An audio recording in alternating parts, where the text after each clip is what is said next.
कर्म बड़ा या भाग्य, यह बहस सदियों से चली आ रही है।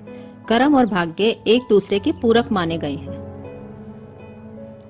एक बार देवऋषि नारद श्री हरि से मिलने वैकुंठ धाम पहुंचे। देवऋषि नारद श्री हरि विष्णु से कहने लगे कि प्रभु, पृथ्वी पर आपका प्रभाव कम हो गया है। पाप कर्म करने वालों को शुभ फल मिलता है और पुण्य कर्म करने वालों को बुरा फल मिलता है। भगवान विष्णु कहने लगे कि देवऋषि नारद, सब कुछ तो विधि के विधान के अनुसार ही हो रहा है।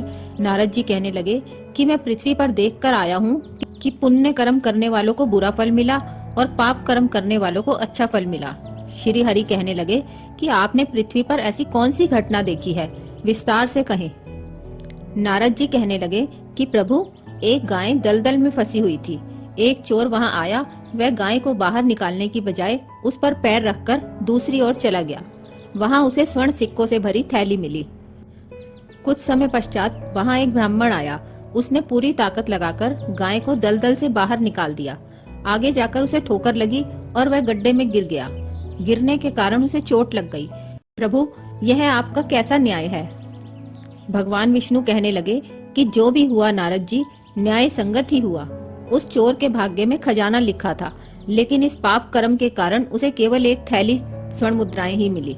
उस ब्राह्मण के भाग्य में मृत्यु लिखी थी, लेकिन गाय को बचाने के पुण्य कर्म के कारण उसकी मृत्यु ठोकर लगकर चोट में परिवर्तित हो गई। अच्छे कर्मों का फल सदैव अच्छा ही होता है, लेकिन कई बार अच्छे कर्म करने के बाद भी आने वाली परेशानियों से हमें लगता है कि अच्छे कर्म करने के बाद भी परेशानियां कम क्यों नहीं हो रही। लेकिन क्या पता हमारे अच्छे कर्मों के कारण ही हम बड़ी मुश्किलों से बच रहे हों।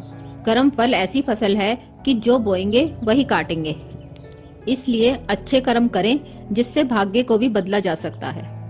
अगर आपको हमारी कहानी पसंद आई हो तो वीडियो को लाइक और चैनल को सब्सक्राइब करें।